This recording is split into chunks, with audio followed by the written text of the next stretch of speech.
Selama ku hidup bagimu, mataku tetap memandangmu. Dunia tak bisa menjauhkanku dari kasihmu.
Bapak Ibu yang dikasihi oleh Tuhan, saya undang kita semua bangkit berdiri. Mari kita arahkan hati kita kepada Tuhan dengan berkata, pertolongan bagi kita pada ibadah pagi hari ini datangnya dari Tuhan yang menjadikan langit dan bumi, yang memelihara kesetiaannya sampai selama-lamanya, dan yang tidak pernah meninggalkan perbuatan tangannya. Turunlah atas saudara-saudara sekalian damai sejahtera dari Allah Bapa, dari Tuhan Yesus Kristus, dan dari Roh Kudus. Amin. Bapak Ibu sidang jemaat yang dikasihi Tuhan Yesus Kristus, saya percaya bahwa kekuatan kita yang terbesar untuk bisa ada sampai hari ini dan menjalani hari-hari ke depan dimulai dengan satu pengakuan bahwa kasih dan pertolongan kita datangnya dari Tuhan yang menciptakan langit dan bumi. Dan tanpa terasa, sudah 1 tahun kita tidak dapat beribadah tatap muka seperti biasa. Dan sudah 1 tahun juga kita ada di dalam situasi pandemi yang kita belum tahu kapan akan berakhir. Jujur, kita mungkin kecewa dengan keadaan ini. Tetapi janganlah kita kehilangan harapan. Karena ketika kita kehilangan harapan, kita tidak pernah akan bisa melihat berkat yang Tuhan sediakan. Percayalah Tuhan adalah jalan yang sempurna, janjinya murni bagai emas dan perak, perisai perlindungan keselamatan kita, dan tiada terhitung pertolongannya, dan tiada terhitung kesetiaannya dalam hidup kita. Mari Bapak Ibu yang dikasihi Tuhan Yesus Kristus, kita nyatakan semua kemurahan Tuhan pagi ini lewat satu pujian, kasih Tuhan.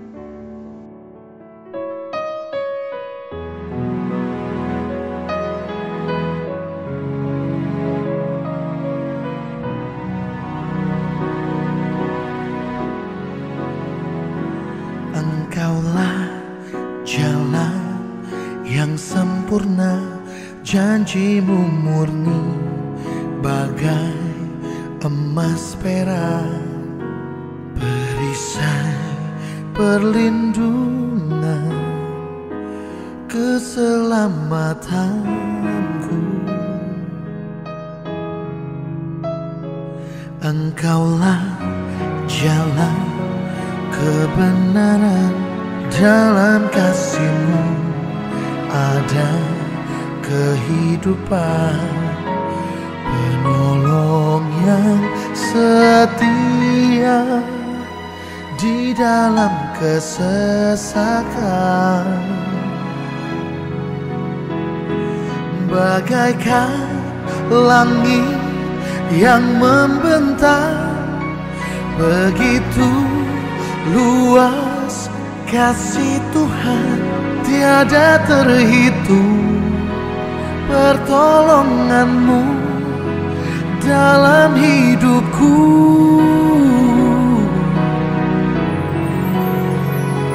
Bagaikan dalamnya samudra, begitu dalam kasih Tuhan tiada terhitung, kesetiaan-Mu dalam hidupku.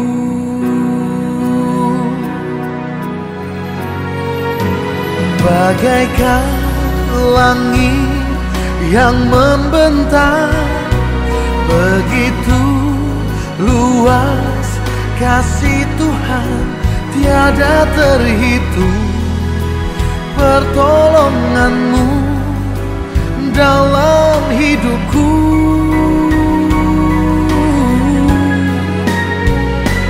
Bagaikan dalamnya samudra, begitu dalam kasih Tuhan tiada terhitung, kesetiaan-Mu dalam hidupku.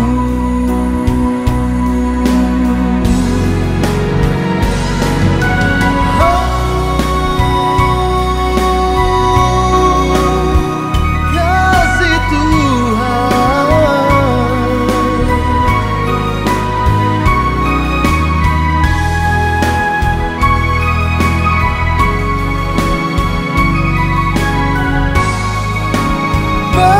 bagaikan langit yang membentang, begitu luas kasih Tuhan tiada terhitung, pertolongan-Mu dalam hidupku.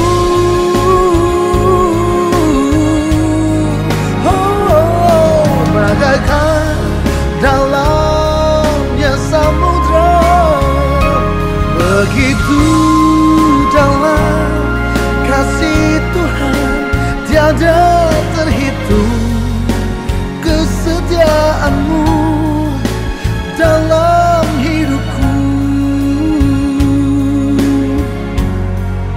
Tiada terhitung, pertolongan-Mu tiada terhitung, kesetiaan-Mu dalam hidupku.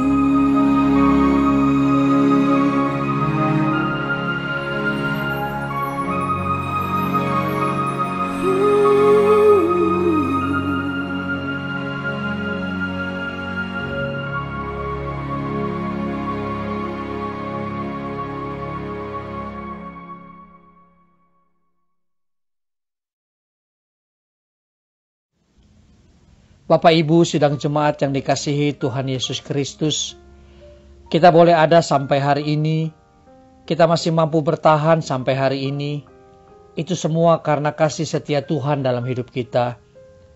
Kasih dan setia Tuhan memberikan perlindungan dan kekuatan bagi kita, sehingga kita mampu bertahan jauh melampaui batas kemampuan kita sebagai manusia biasa.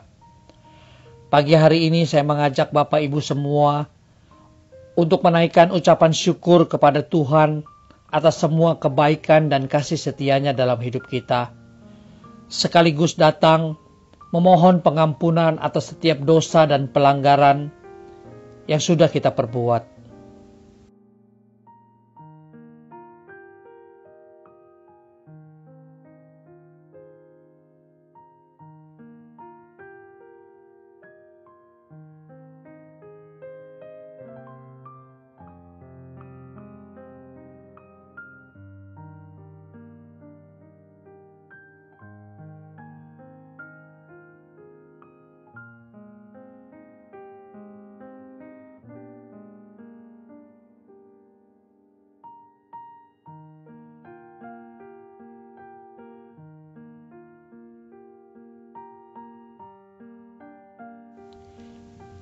Bapa dalam surga, Bapa di dalam nama Tuhan Yesus Kristus, ini doa pengucapan syukur kami yang kami naikkan ke hadirat-Mu.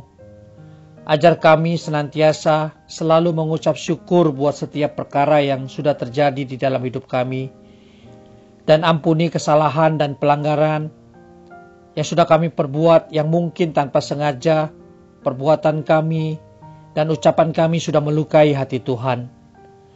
Ajar kami untuk mampu berkata tidak pada dosa dan tidak hidup di dalam dosa. Terima kasih Tuhan Yesus buat semua kebaikan-Mu dalam hidup kami. Di dalam nama Tuhan Yesus Kristus, kami panjatkan doa kami dan permohonan kami. Amin. Dengarkanlah berita anugerah untuk kita semua. Kepada semua orang yang mengaku dosanya dengan sungguh-sungguh dan menyesal karena telah menempuh jalan yang demikian. Sebagai hamba Kristus Yesus, saya memberitakan kepada saudara sekalian bahwa pengampunan dosa telah berlangsung dalam nama Bapa dan Anak dan Roh Kudus. Jemaat dipersilakan untuk duduk kembali. Bapak Ibu yang dikasihi Tuhan Yesus Kristus, bersukacita adalah warna hidup orang beriman. Sukacita adalah identitas hidup orang Kristen.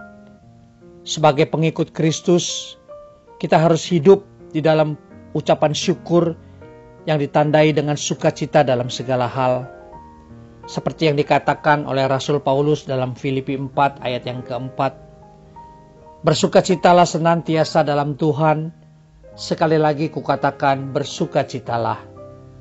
Saya mengajak Bapak Ibu untuk menaikkan satu pujian, bersukacita dalam Tuhan.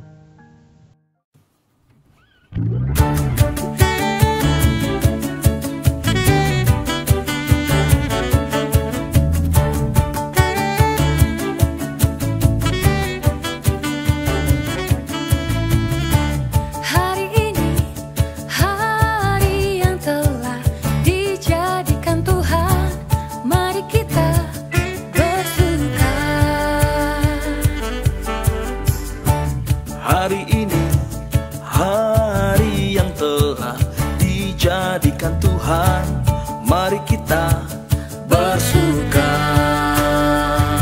di dalam Tuhan, bersuka di dalam Tuhan,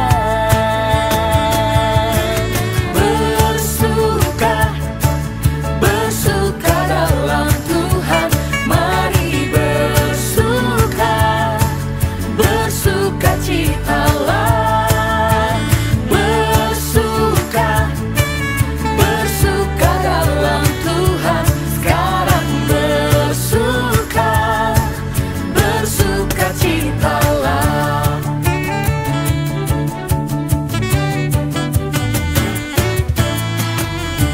Hari ini, hari yang telah dijadikan Tuhan, mari kita bersuka di dalam Tuhan, bersuka di dalam Tuhan, bersuka, bersuka dalam Tuhan, mari bersuka, bersukacitalah, bersuka, bersuka dalam Tuhan, sekarang bersuka, bersukacitalah. Mari semua bertepuk tangan. Come on. Bersuka, bersuka dalam Tuhan, mari bersuka, bersukacitalah, bersuka, bersuka dalam Tuhan, sekarang bersuka, bersukacitalah, sekarang bersuka, sekarang bersuka, mari bersuka, bersukacitalah.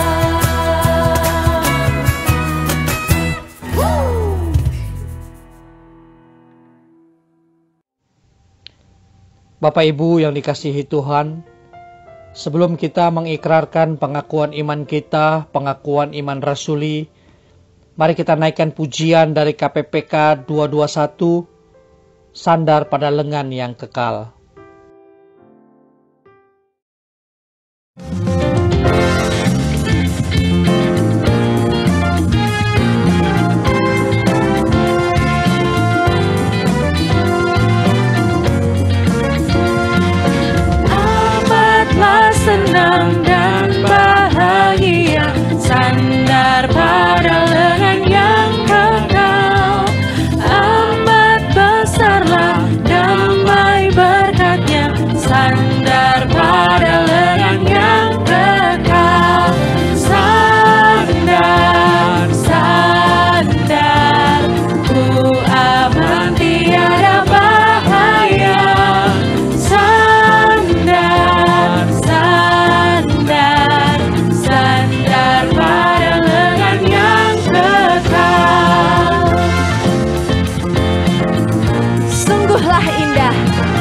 musafir.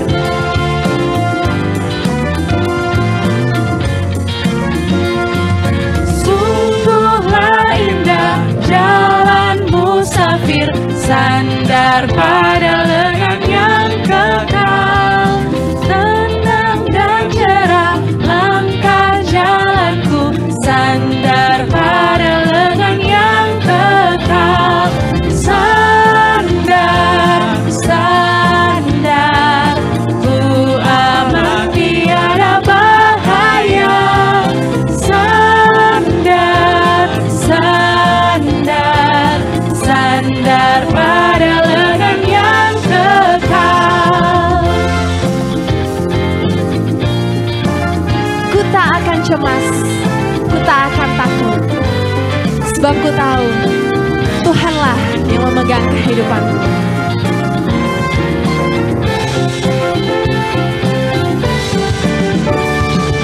Ku takkan cemas, ku takkan takut, sandar pada lengan yang kekal.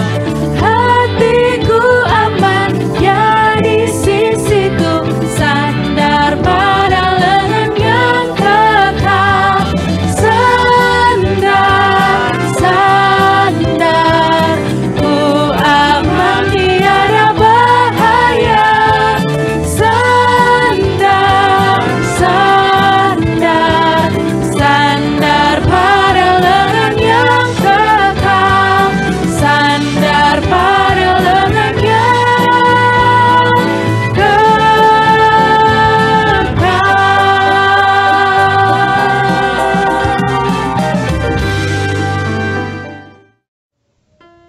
Saya mengundang Bapak Ibu sekalian untuk bangkit berdiri bersama-sama semua orang percaya di segala tempat dan sepanjang zaman. Bersama-sama kita mengikrarkan pengakuan iman kita, pengakuan iman rasuli. Aku percaya kepada Allah, Bapa yang Maha Kuasa, Khalik langit dan bumi, dan kepada Yesus Kristus, Anaknya yang tunggal Tuhan kita, yang dikandung daripada Roh Kudus, lahir dari anak darah Maria, yang menderita sengsara di bawah pemerintahan Pontius Pilatus, disalibkan, mati dan dikuburkan, turun ke dalam kerajaan maut, pada hari yang ketiga bangkit pula dari antara orang mati, naik ke sorga, duduk di sebelah kanan Allah, Bapa yang Maha Kuasa. Dan dari sana ia akan datang untuk menghakimi orang yang hidup dan yang mati. Aku percaya kepada Roh Kudus, gereja yang kudus dan am, persekutuan orang kudus, pengampunan dosa, kebangkitan tubuh, dan hidup yang kekal. Amin. Jemaat dipersilakan duduk kembali. Kini tiba saatnya kita akan mendengarkan kebenaran firman Tuhan yang akan disampaikan oleh Evangelis Theo Jonathan. Sebelumnya kita naikkan pujian Tuhan melihat hati. Kami bersuka cita malam hari ini Tuhan, karena kasih-Mu sudah Engkau curahkan bagi kami. Bahkan sukacitamu, kekuatanmu, hati-Mu ada bagi setiap kami Tuhan. Dan biarlah ini hati kami. Kami mau menyembah-Mu, kami mau memuji Engkau, kami mau mengasihi Engkau seumur hidup kami. Terima kasih Tuhan. Ini hatiku menyembah-Mu, dan kaku padamu Yesus. Ini hatiku tak sempurna, perlu campur tangan dalam hidupku. Lagi katakan, ini hatiku. Ini hatiku menyembah-Mu ya Tuhan. Tuhan, hanya kepadamu Yesus. Ini hatiku tak sempurna, perlu campur tanganmu dalam hidupku. Bersama-sama katakan, hatiku mengasihimu. Oh, hatiku mengasihimu. Hatiku ingin mengenalmu, ingin mengertimu. Tuhan, kau lihat isi hatiku. Sekarang yang wanita sendiri katakan, ini hatiku. Ini hatiku menyembahmu. Ya Tuhan, Tulus dan kagum padamu Yesus. padamu Yesus. Ganti yang pria katakan, ini hatiku tak sempurna, perlu campur tanganmu dalam hidupku. Bersama-sama katakan, oh hatiku mengasihimu. Hatiku mengasihimu. Oh, hatiku ingin mengenalmu, ingin mengertimu. Tuhan, kau lihat isi hatiku. Lagi katakan, hatiku, hatiku mengasihimu. Oh, hatiku mengasihimu. Oh, hatiku ingin mengenalmu, ingin mengertimu. Tuhan, kau lihat isi hatiku. Mari segenap hati kita kembali bangkit berdiri, Bapak Ibu Saudaraku. Hatiku mengasihimu. Oh, hatiku mengasihimu. Hatiku ingin mengenalmu, ingin mengertimu. Tuhan, kau lihat isi hatiku. Lebih lagi yang mengasihi Dia, katakan, hatiku mengasihimu.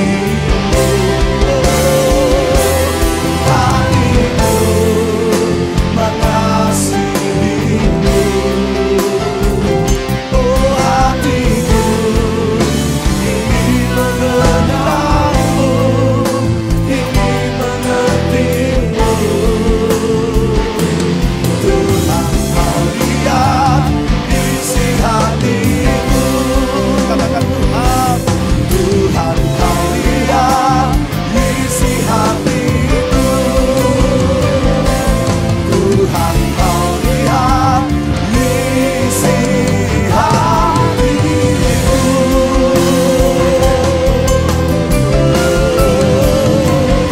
Sorak-sorai kemuliaan bagi Dia. Haleluya.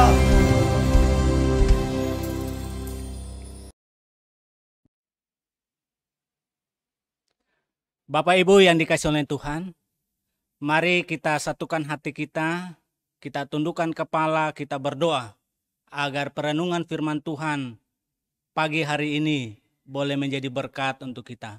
Mari kita berdoa. Tuhan Yesus, kami bersyukur untuk kasih setia Tuhan yang tidak pernah habis-habisnya bagi kami. Dan Engkau boleh membawa kami untuk menikmati hari ini bersama dengan Tuhan, memuji Tuhan, Dan saat ini kami akan membaca merenungkan firman-Mu. Kami berdoa kiranya firman Tuhan sungguh menjadi berkat, menyegarkan rohani kami, menyegarkan jiwa kami.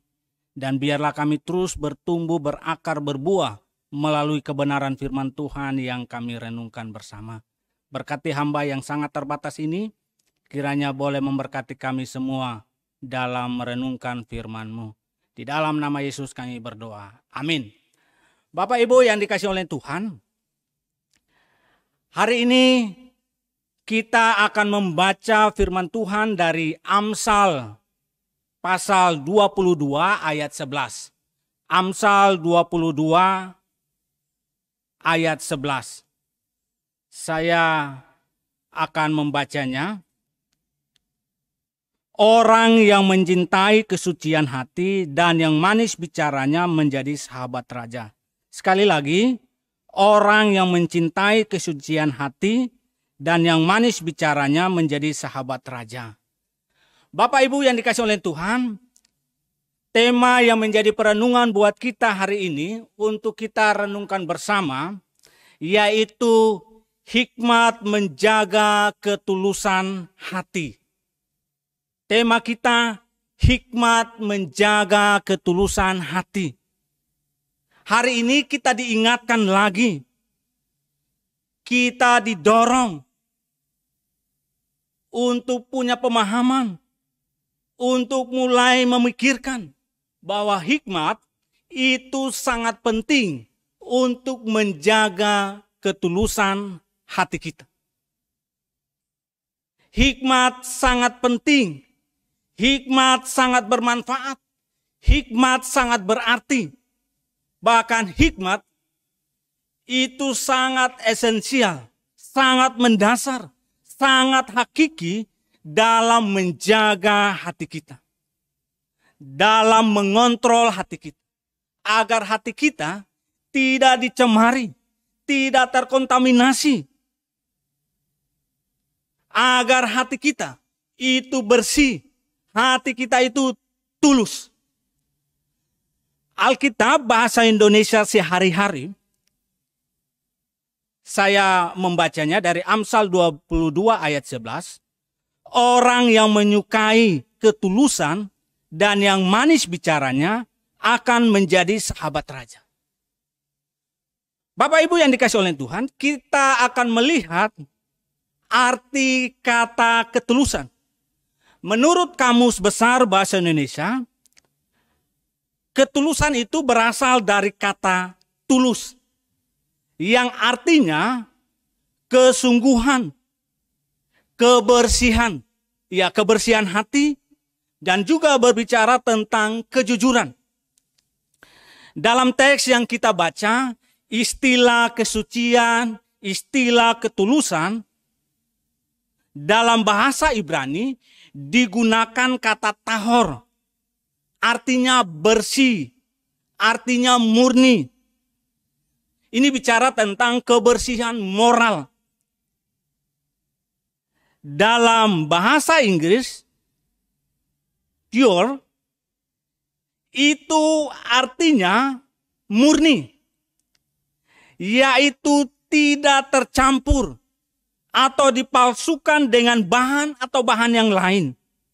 Bebas dari kontaminasi apapun, tanpa elemen asing, dan itu tidak perlu ada tambahan lain.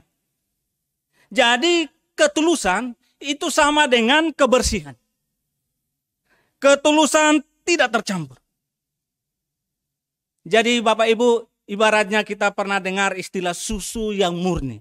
Tidak tercampur oleh apapun. Emas yang murni, tidak tercampur. Jadi kesimpulannya, ketulusan berbicara tentang kemurnian. Bicara tentang kebersihan. Dan tidak dicampur, tidak dipalsukan. Tidak terkontaminasi. Hatinya tidak terkontaminasi. Hatinya bersih, hatinya murni. Dan bicara tentang hati, bicara tentang kehendak, keinginan, kemauan, keputusan, tindakan, emosi. Jadi sekali lagi, Ketulusan hati bicara tidak neko-neko, tidak mengambil keuntungan atau kesempatan untuk mengorbankan orang lain. Dan ketulusan bicara tentang keterbukaan. Jadi bagian firman Tuhan hari ini mau mendorong kita supaya menjadi pribadi yang jujur. Pribadi yang mencintai kesucian hati dan membenci semua ketidakmurnian. Tidak hanya murni dari semua nafsu daging, tetapi dari semua tipu daya dan kebohongan. Dari semua keegoisan dan desain yang jahat. Kita melihat sinonim dari ketulusan. Persamaan kata ketulusan. Itu ada 3, berbicara tentang kejujuran, bicara tentang kedermawanan, bicara tentang kredibilitas. Kejujuran, bicara tentang lurus hati, benar, bersih. Lempeng hati, sportif, belak-belakan, terus terang, terbuka. Sinonim dengan kedermawanan itu bicara tentang kebaikan hati, keikhlasan hati, kemurahan hati. Kredibilitas itu bicara tentang dapat dipercaya oleh karena punya integritas, karena memiliki kejujuran, karena memiliki ketulusan. Sedangkan antonim atau lawan kata dari ketulusan adalah kecurangan, kekikiran, keraguan. Kecurangan artinya tidak lurus hati, tidak sportif, tidak terbuka, tidak terus terang, tidak ikhlas, tidak tulus. Kekikiran bicara tentang pelit, kikir, dan diibaratkan seperti lintah darat. Bapak Ibu, ketika kita bertetangga, saya punya pohon pepaya yang hanya menghasilkan bunga, tetangga punya pohon pepaya yang menghasilkan buah. Ketika kita minta, contoh saya punya bunga pepaya, tetangga punya buah pepaya, saya minta buah pepaya. Dikasih. Ketika tetangga minta bunga pepaya, saya juga harus berbagi, saling berbagi. Jangan kita minta, kita dapatkan, tapi bagi orang lain kita pelit, kita tidak mau kasih. Itu seperti lintah darat, maunya dikasih, maunya diterima, maunya gratis. Tapi ketika kita berkorban, memberikan sesuatu, membagi sesuatu, kita tidak mau. Antonim, lawan kata dari ketulusan adalah keraguan. Tidak memiliki integritas, tidak jujur, tidak dapat dipercaya. Bapak Ibu yang dikasih oleh Tuhan, hikmat menjaga ketulusan hati itu diibaratkan sebagai senjata untuk mengusir anasir-anasir pemahaman-pemahaman yang ingin mengganggu hati kita untuk tidak hidup dalam ketulusan, untuk membunuh ketulusan hati kita. Hikmat diibaratkan seperti alarm untuk mengingatkan, memberikan respon kepada hati kita bahwa kita telah melenceng, tidak lagi memiliki ketulusan, sudah mulai punya niat, mulai merencanakan kejahatan. Tidak lagi tulus, tidak lagi sportif. Hikmat diibaratkan seperti vakum cleaner yang digunakan untuk membersihkan. Dan hikmat, dia membersihkan hati kita dari kotoran yang melekat di hati kita. Dibersihkan. Hikmat diibaratkan seperti mama lemon untuk menghancurkan lemak yang membandel. Lemak yang telah menempel mengikat hati kita. Hikmat dia menghancurkan supaya ketulusan kita terjaga. Ketulusan kita terawat. Hikmat diibaratkan seperti suplemen, yaitu hikmat ditambahkan untuk menaikkan ketahanan tubuh, daya juang. Ketika orang melecehkan, mengganggu tentang ketidaktulusan kita, meragukan ketulusan kita, kita tidak tawar hati. Karena ada daya tahan yang kuat. Hikmat diibaratkan vaksin yang dimasukkan dalam tubuh untuk melawan kuman, virus yang dapat membunuh ketulusan hati kita. Jadi hikmat itu dia menjaga ketulusan hati kita. Hikmat itu memurnikan ketulusan hati kita. Hikmat itu menguatkan ketulusan hati kita. Bapak Ibu yang dikasihi oleh Tuhan, hikmat menjaga ketulusan hati kita. Itu berarti ketulusan bisa hancur. Ketulusan hati kita bisa hilang. Ketulusan hati kita bisa berubah. Tidak lurus, tidak jujur. Membuat kecurangan. Tidak memiliki kemurahan hati, menjadi kikir, menjadi ragu, hilang kredibilitas. Bisa hilang. Ketulusan bisa hancur, ketulusan bisa hilang, ketulusan bisa berubah oleh karena mungkin kita berada pada titik jenuh. Kita bosan dengan hidup. Bosan dengan hidup dalam ketulusan hati. Akhirnya kita mengabaikan ketulusan hati. Ketulusan hati bisa hancur, bisa hilang ketika kita mulai membandingkan hidup kita dengan orang lain, hidup kita dengan orang-orang yang ada di sekitar kita. Saya hidup dengan ketulusan hati, melakukan hal-hal yang tepat, hal-hal yang benar. Saya kok seperti ini. Sedangkan orang yang tidak hidup dalam ketulusan, hidup dengan mafia, dengan cara hidup yang tidak benar.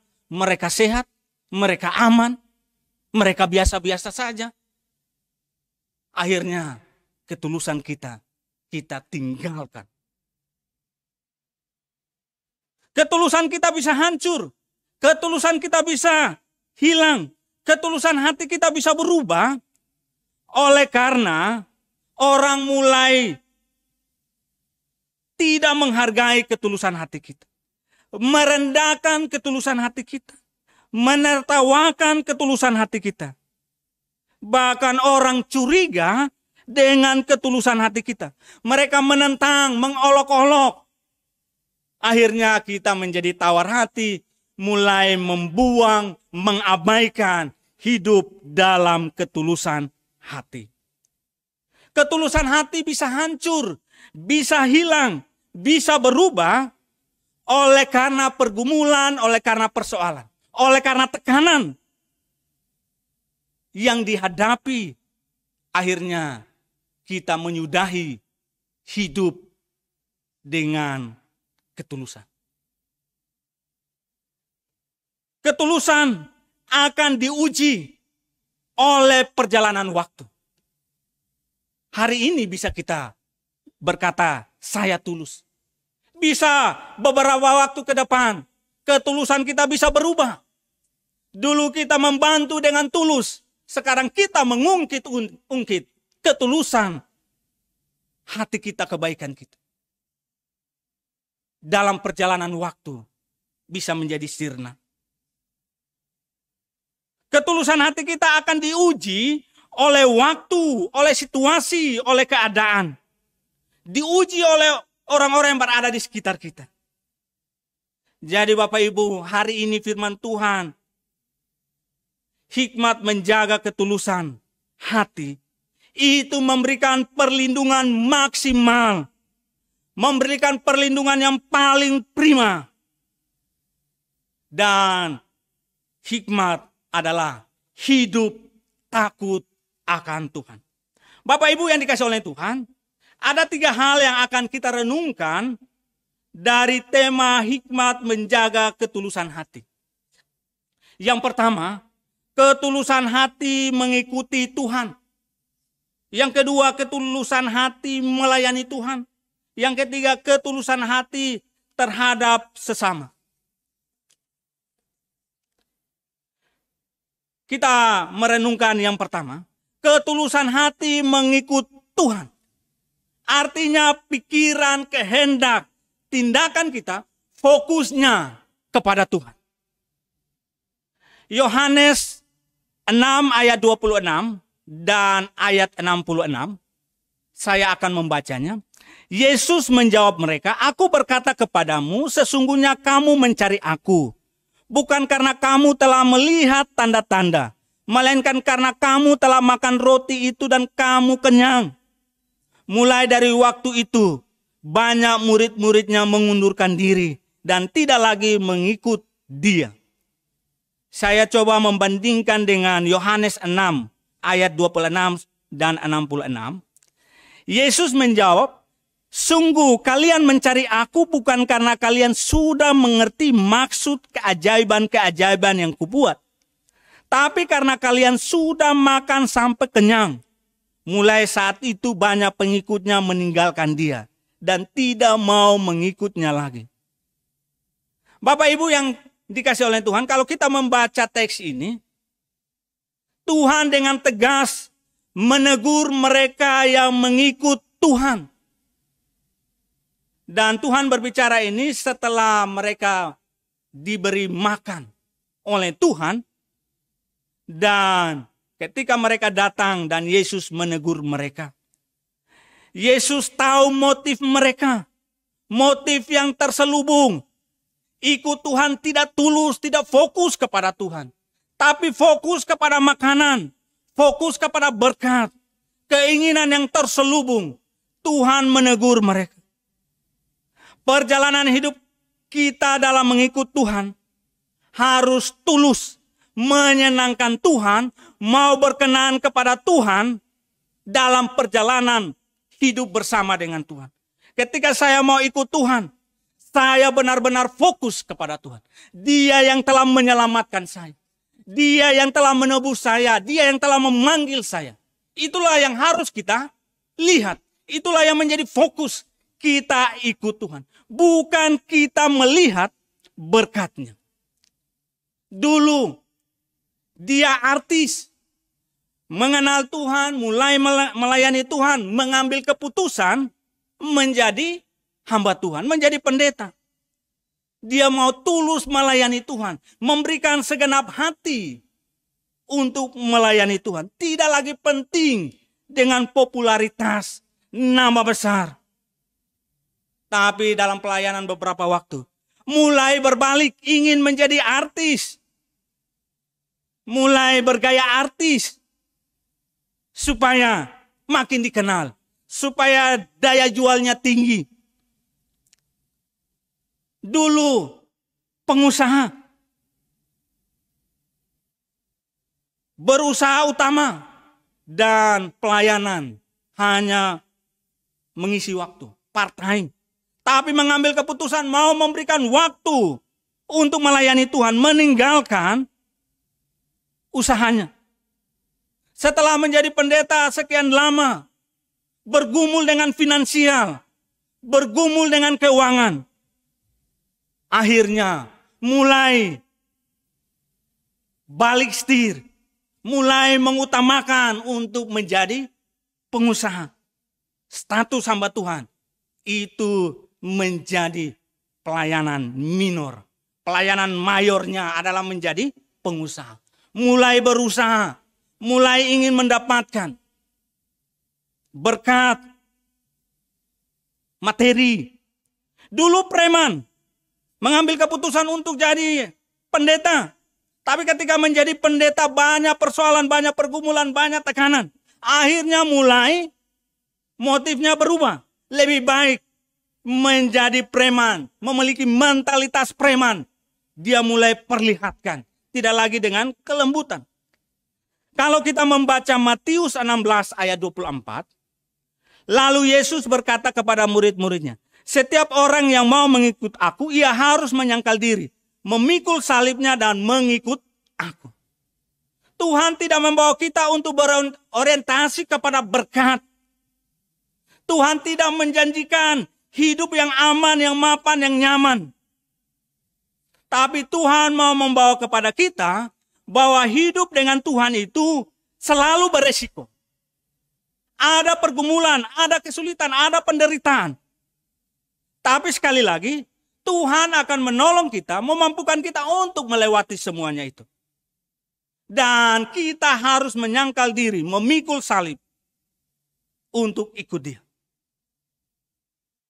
Tuhan berkata dalam Matius 10 ayat 38, barang siapa tidak memikul salibnya dan mengikut aku, ia tidak layak bagiku. Bapak Ibu yang dikasih oleh Tuhan, jadi salah kalau kita ikut Tuhan fokusnya kepada berkat. Ingin supaya berkat saya tetap utuh, bila perlu naik, penghasilan saya naik, bila perlu saya sehat, saya tidak mengalami kerugian. Bapak Ibu, kalau itu menjadi orientasi, sebaiknya kita tinggalkan. Tidak usah percaya kepada Kristus. Karena apa? Orang-orang di belahan dunia yang lain, mungkin di Timur Tengah, daratan Tiongkok, di India, ada orang-orang yang tidak percaya Tuhan, tidak mengenal Tuhan, mungkin juga mereka menghina Yesus. Mereka hidup kaya, sukses, berhasil, punya segala harta benda. Rumahnya di mana-mana, investasi besar-besar, memiliki segala sesuatu. Punya segala sesuatu. Akhirnya mereka bosan hidup dan hidup di hotel perdeo. Korupsi dan sebagainya. Bapak Ibu, jadi kalau kita berorientasi kepada berkat, untuk supaya hidup saya aman, mapan, nyaman, sekali lagi, Tuhan tidak menjanjikan itu. Tuhan, Dia berkata dalam Roma 8 ayat 32, saya baca dalam bahasa Indonesia sehari-hari. Anaknya sendiri tidak disayangkannya, melainkan diserahkannya untuk kepentingan kita semua. Masakan Ia tidak akan memberikan kepada kita segala sesuatu yang lainnya? Tuhan mau katakan, Yesus anak satu-satunya, anak yang paling dikasihi, anak tunggalnya, diberikan kepada kita. Apalagi yang lain. Masalah berkat, itu urusan Tuhan. Yang penting kita fokus kepada Tuhan. Jangan kita fokus kepada berkat. Dan berkat kita masing-masing tidak sama Bapak Ibu. Ada orang dikaruniakan, usahanya diberkati Tuhan, ekspansi kemana-mana. Kita mungkin tidak dipercayakan itu. Hanya satu item usaha kita. Berkat kita masing-masing itu berbeda. Yang terpenting sekarang kita ikut Tuhan, fokusnya kepada Tuhan, menyenangkan hati Tuhan. Kita belajar dari tokoh-tokoh Alkitab. Ayub, dia dikatakan ia adalah pribadi yang saleh, jujur, takut akan Tuhan. Apa yang dialami? Dia kehilangan harta. Martabatnya direndahkan menjadi orang miskin. Kebanggaannya dihancurkan oleh karena anak-anaknya meninggal semua. Harga dirinya dilecehkan oleh istrinya. Ayub dipermalukan. Inilah yang dihadapi oleh Ayub. Dia tidak pernah membayangkan, memikirkan, menyiapkan hatinya untuk menjadi miskin, direndahkan. Bapak Ibu, Ayub, dia takut Tuhan. Tapi dia menerima semua yang terjadi di dalam hidupnya. Yusuf disertai Tuhan dan Tuhan membuat berhasil semua yang dikerjakan oleh Yusuf. Tapi apa yang dialami oleh Yusuf? Yusuf, dia dibawa oleh Tuhan, diizinkan oleh Tuhan masuk dalam penjara.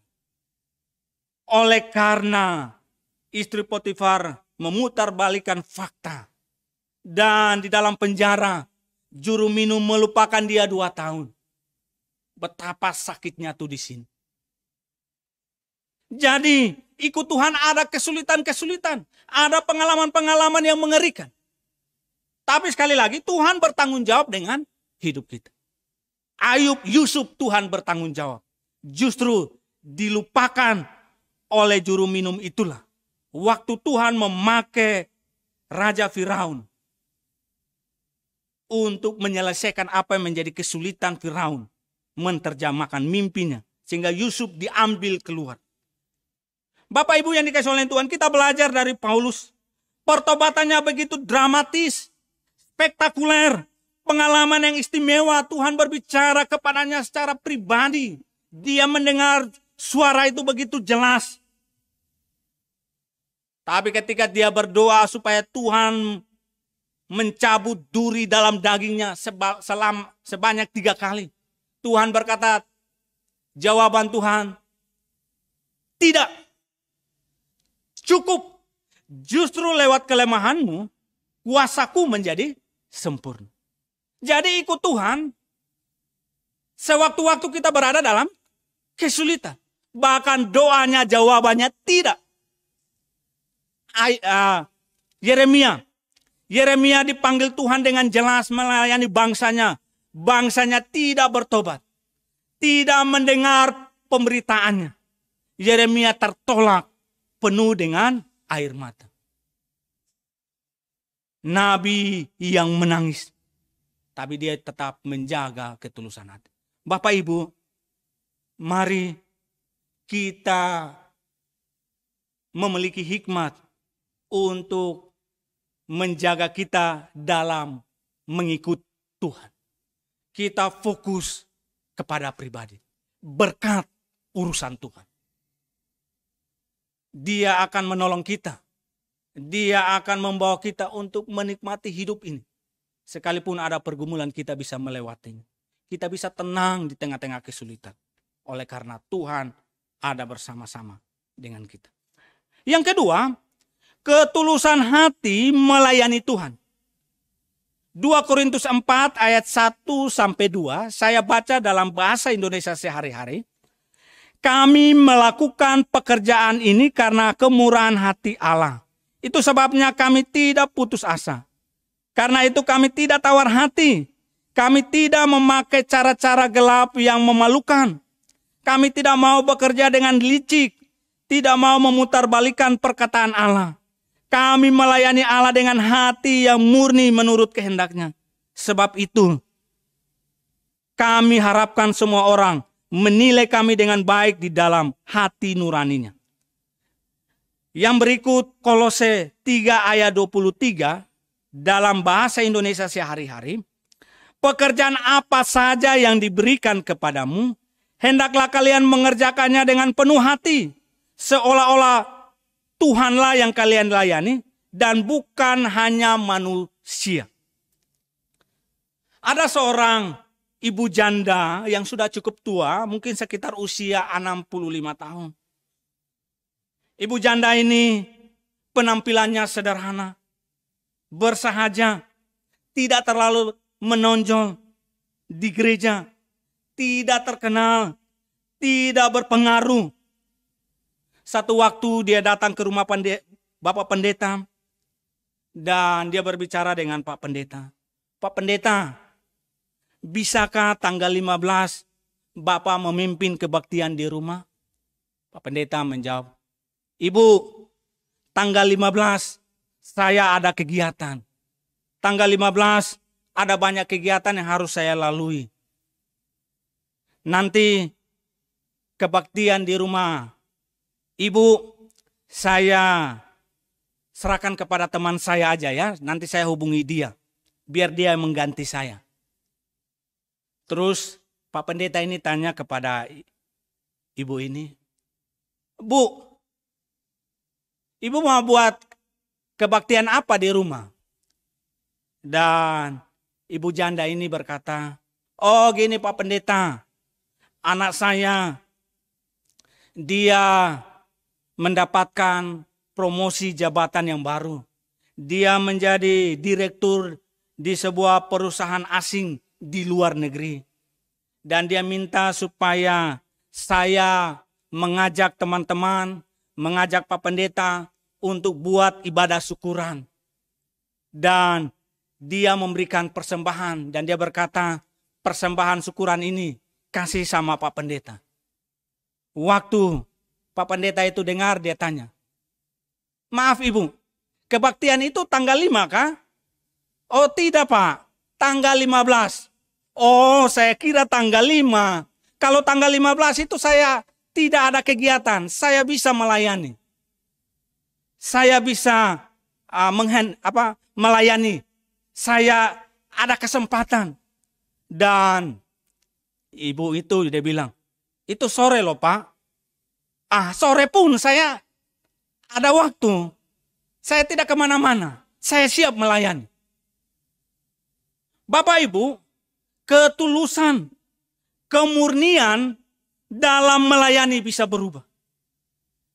Ketulusan kita melayani bisa sirna gara-gara uang, gara-gara berkat, gara-gara popularitas, ingin mendapatkan kenyamanan, ingin mendapatkan pengakuan, ingin dipuji, ingin disanjung, ingin dihormati.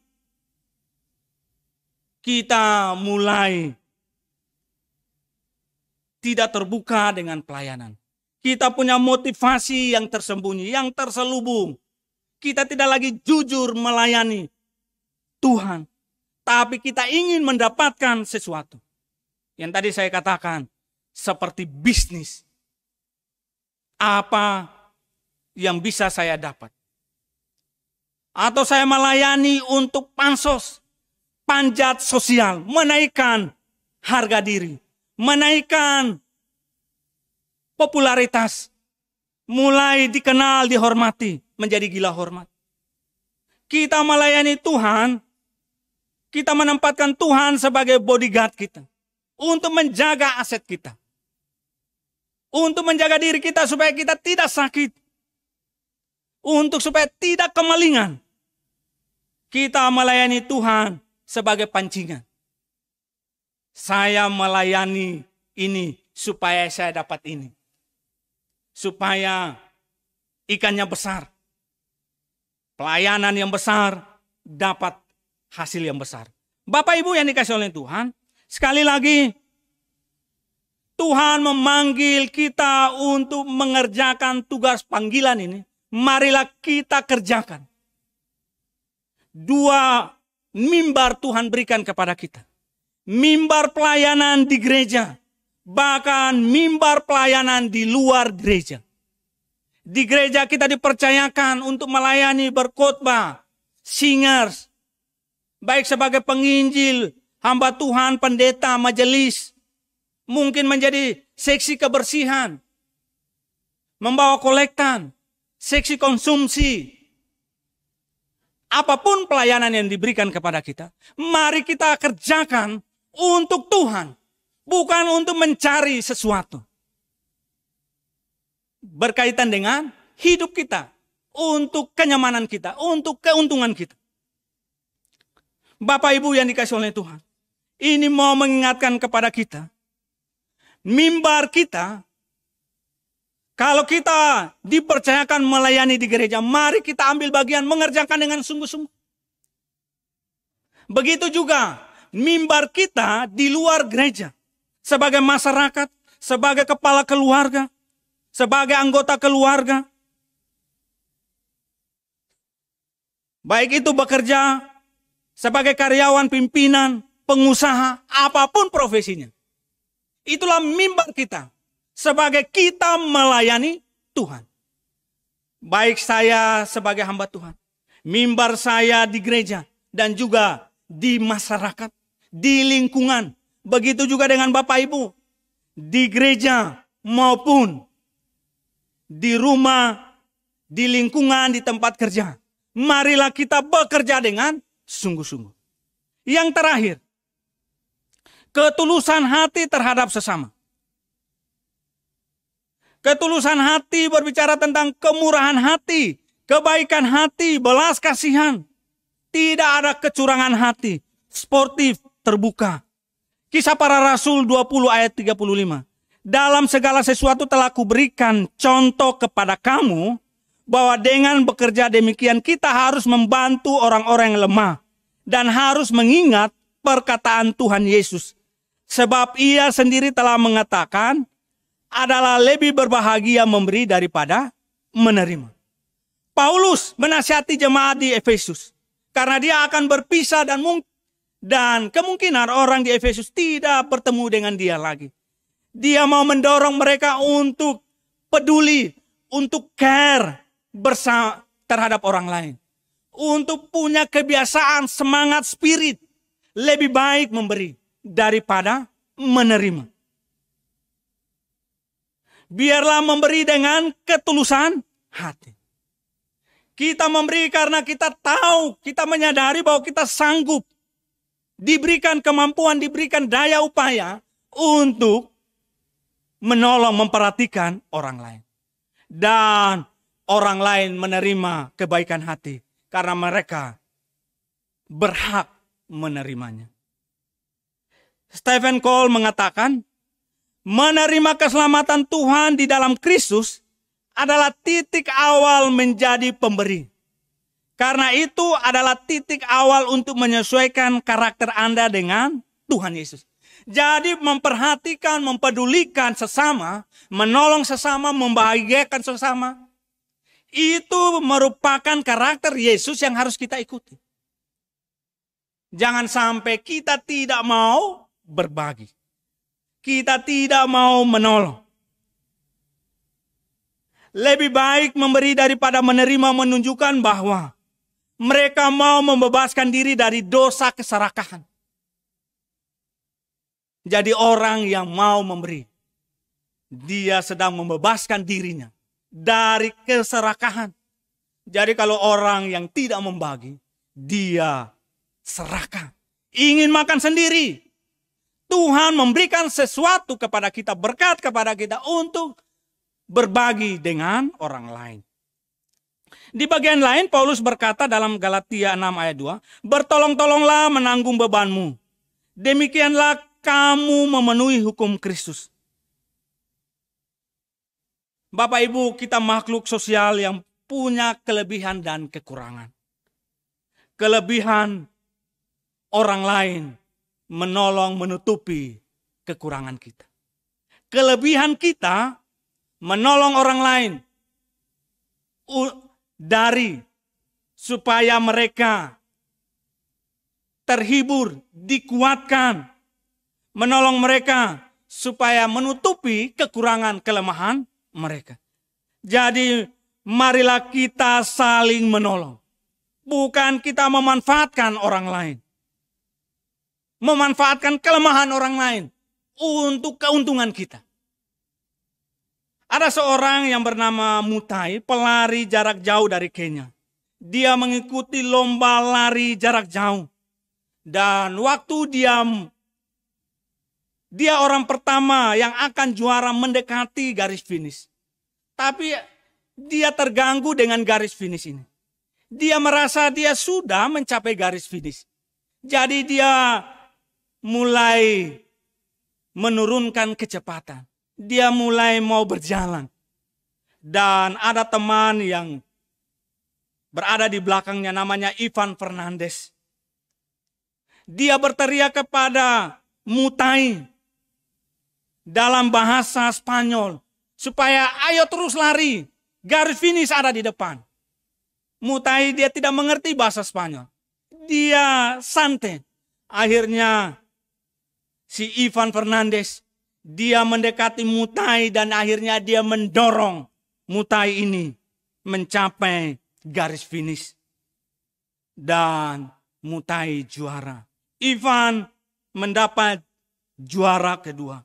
Selesai perlombaan, seorang jurnalis bertanya kepada Ivan Fernandes, mengapa Anda melakukan itu?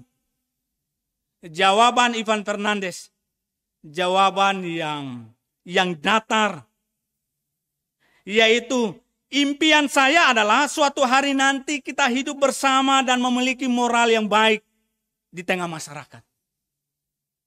Wartawan tidak puas dengan jawaban ini. Akhirnya wartawan bertanya, mengapa Anda membiarkan orang Kenya itu menang? Ivan menjawab, saya tidak membiarkan dia menang. Memang sudah sepatutnya, sudah seharusnya dia menang. Saya sepatutnya juara 2. Wartawan masih kurang puas dan dia berkata, memang jika kamu tidak membantu orang Kenya itu, mengapa kamu tidak membantu orang Kenya itu? Maaf, mengapa kamu membantu orang Kenya itu? Dia berkata, apa manfaat kemenangan saya? Apa kehormatan saya ketika memegang medali ini? Apa perkataan orang tua ketika saya menang dengan situasi seperti ini? Bapak Ibu yang dikasih oleh Tuhan, ini mau mengingatkan kepada kita. Ivan Fernandes, dia bisa memanfaatkan situasi, kesempatan, kelemahan, ketidakberdayaan dari Mutai ini. Tapi dia tidak mau ambil itu.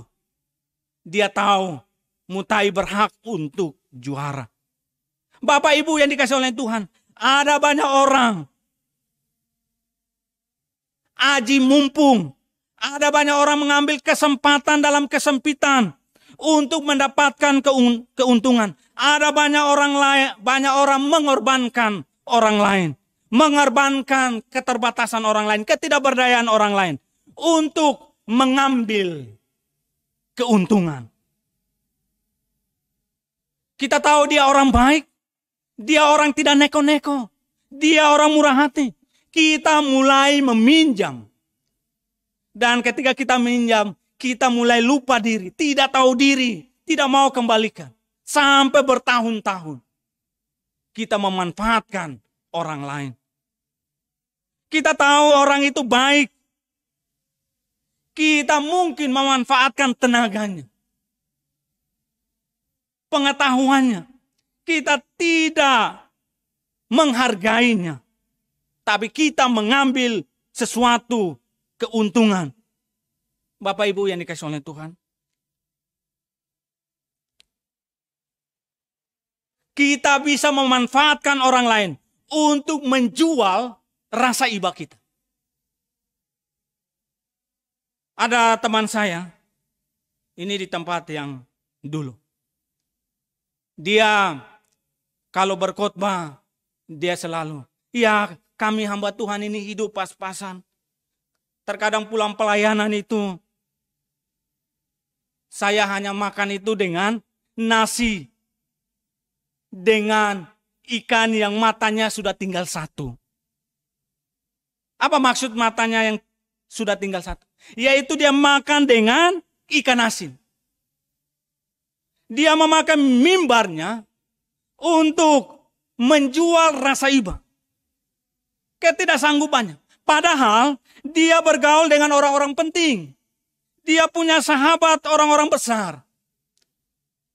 Dia mulai memanfaatkan, menjual rasa iba untuk mendapatkan sesuatu. Saya ingat dosen mengingatkan kami di kampus. Satu asrama, satu kamar harus saling memperhatikan, saling peduli. Harus berusaha mengerti, memahami apa yang menjadi kebutuhan orang di kamar. Dan dosen juga mengingatkan, kalau kita yang berkekurangan, juga jangan menunjukkan bahwa saya sedang berkekurangan. Menjual rasa iba. Bapak Ibu yang dikasih oleh Tuhan. Firman Tuhan hari ini. Mari kita dengan tulus hati. Menolong orang lain, membantu orang lain, memberkati orang lain, berbagi dengan orang lain. Bukan sekedar hanya mau terima terus. Kita tidak mau bertolong-tolongan satu dengan lain. Yang berikut, terkadang kita bersikap tidak adil. Kita begitu respect, begitu perhatian, peduli, menghormati, menghargai orang-orang yang berpengaruh, orang-orang yang berjasa, orang-orang besar, orang-orang hebat, orang-orang yang telah menolong kita. Tapi bagi orang kecil, orang yang tidak pengaruh, yang tidak berpengaruh, yang tidak berdampak kepada kita, kita tidak respect. Kita cuek, kita mengabaikannya. Bahkan mungkin nasihatnya kita meremehkannya. Mungkin kita memvonisnya, menuduhnya. Bapak Ibu yang dikasih oleh Tuhan. Dengan semua orang kita berlaku sama. Bapak Ibu yang dikasih oleh Tuhan, di masa pandemi ini ada 3K yang dihadapi oleh manusia, yaitu kelaparan, kesakitan, dan ketakutan. Ketakutan bicara tentang kecemasan, kekhawatiran, kegelisahan, kepanikan. Ini abang ade dari ketakutan. Bapak Ibu, mari dengan ketulusan hati kita mau jadi penolong. Kita mau berbagi. Kita mau jadi teman yang baik. Memberikan motivasi, dorongan kepada mereka. Biarlah firman Tuhan siang hari ini boleh memberkati kita. Boleh mengingatkan kita untuk kita terus menggunakan hikmat agar menjaga hati kita dalam mengikut Tuhan, dalam melayani Tuhan, dan juga dalam hubungan berelasi dengan sesama. Kiranya Tuhan Yesus memberkati. Bapak Ibu yang dikasihi oleh Tuhan, sebelum berdoa, saya ingin menyampaikan satu hal. Dan ini merupakan khotbah terakhir kami minggu lalu Ibu Arni. Inilah khotbah yang terakhir dalam kelembagaan dengan Kalam Kudus. Saya dan kami sekeluarga berharap satu waktu bisa bertemu kembali. Bisa melayani. Mungkin dalam acara yang lain.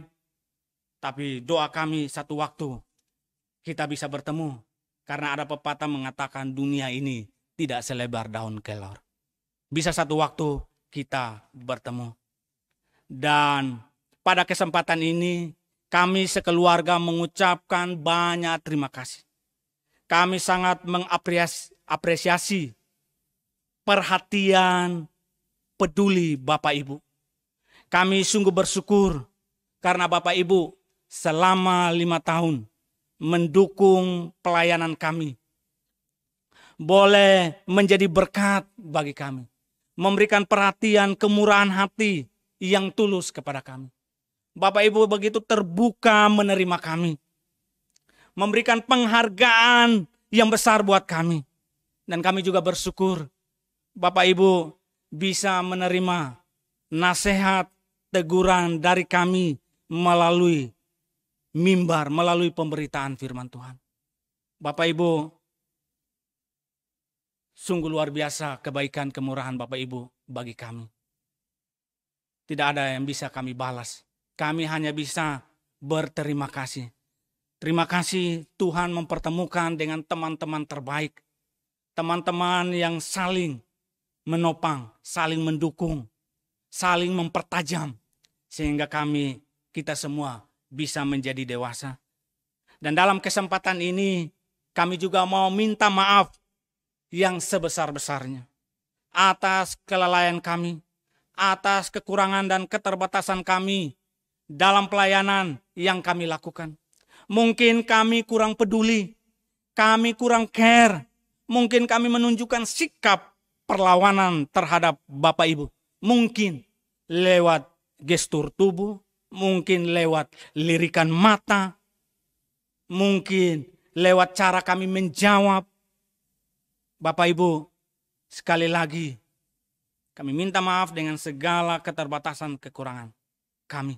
Dan saya percaya Bapak Ibu memaafkan kami. Dan pada kesempatan ini juga kami berharap Bapak Ibu terus mendukung kami dalam doa. Beberapa hari ke depan kami akan meninggalkan kota Sorong. Kami akan ke Makassar, ada beberapa kegiatan.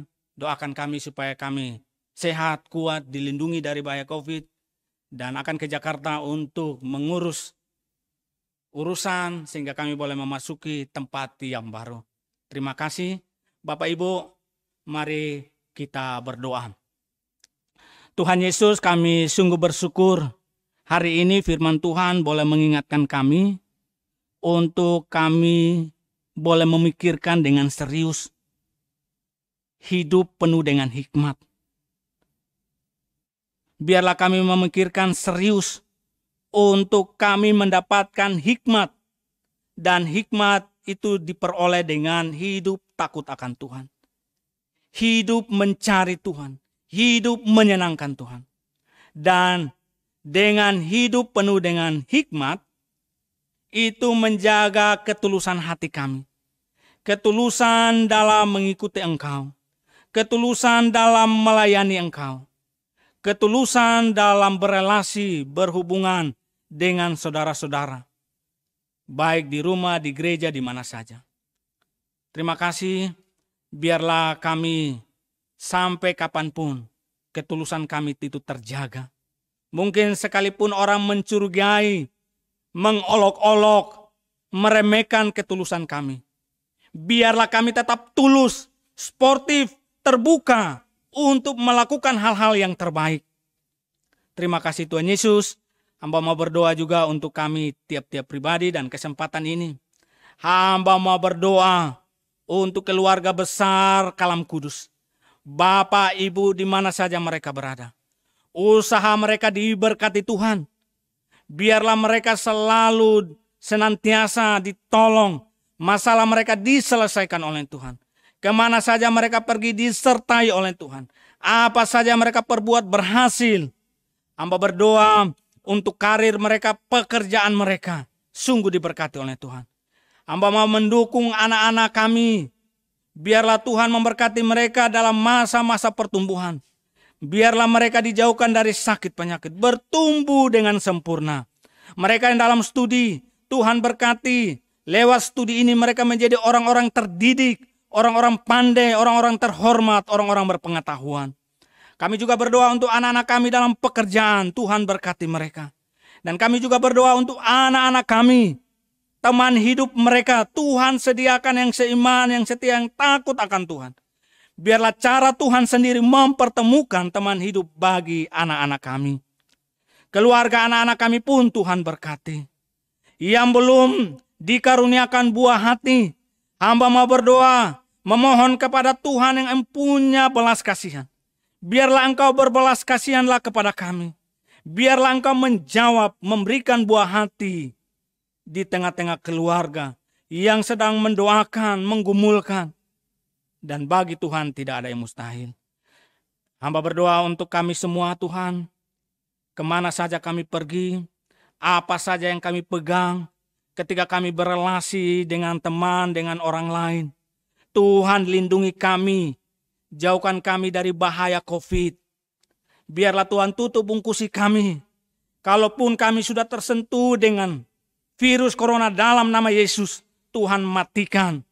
Dan biarlah kami juga memiliki antibodi oleh karena ada kegirangan, kekuatan, percaya diri yang Tuhan berikan kepada kami. Untuk teman-teman yang sudah vaksin, Tuhan juga berkati supaya antibodi terus berkembang. Yang belum, Tuhan juga berikan kesempatan emas untuk mereka boleh ambil bagian dalam vaksin. Terima kasih Tuhan Yesus. Dan kesempatan ini, hamba juga mau berdoa untuk teman-teman kami yang akan berulang tahun. Dan hari ini Ibu Hesti yang berulang tahun 14 Maret. Saudara Dani Wan Yapis tanggal 14 Maret. Anak Edgar Halim 15 Maret. Anak Frederick Luanto Timbuleng 20 Maret. Hamba berdoa biarlah anak-anak ini diberkati oleh Tuhan. Saudara-saudara ini diberkati dalam perjalanan hidup mereka. Dan biarlah mereka sungguh menikmati berkat panjang umur yang Tuhan anugerahkan buat mereka. Biarlah mereka makin kuat di dalam Tuhan. Mereka mengalami pengalaman-pengalaman khusus, pengalaman-pengalaman istimewa, pengalaman yang spesial bersama dengan Tuhan. Terima kasih Tuhan Yesus, berkati kami semua. Di dalam nama Yesus kami berdoa. Amin. Bapak Ibu yang dikasihi oleh Tuhan, saya mengundang Bapak Ibu untuk bangkit berdiri. Kita akan mengakhiri kebaktian kita dengan mengangkat pujian doksologi. Setelah itu, doa berkat oleh Bapak Pendeta Edi Panklova.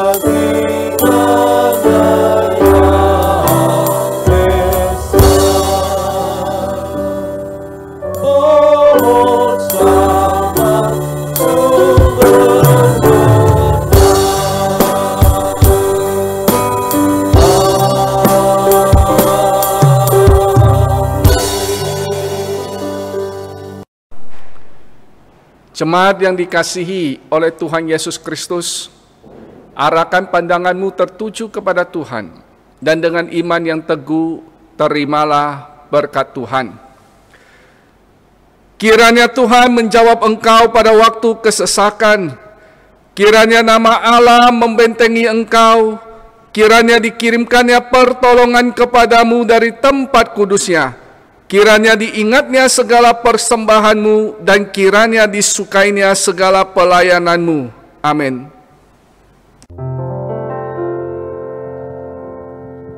Oh